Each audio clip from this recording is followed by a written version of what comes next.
Assalamualaikum warahmatullahi wabarakatuh. Kenalkan nami Taufik Yuliara, kuring di kelas 10 IPA 3. Hoyong ngawancara ngenaon virus corona. Corona teh menyebar lewat naon wae? Anon, irung, sarang sungut. Yang kedua, corona teh asalna dari naon wae? Dari singa, terus kalalawar. Katilu, cara pencegahan corona bisa ngelakukan naon wae? Distancing, social distance, physical distance, sama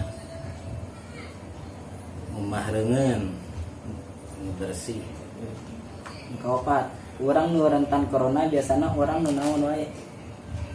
Urang anu geus kolot, anu geus umurna kolot, anu geus aya panyakit, boga panyakit. Kalima, kudu ngalakukeun naon urang nu datang ti luar kota atau luar negeri?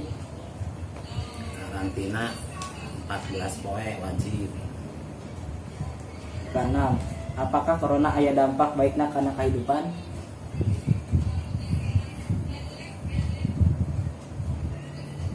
Ngaleungitkeun aya, ngaleungitkeun polusi, sareng ngurangi kegiatan.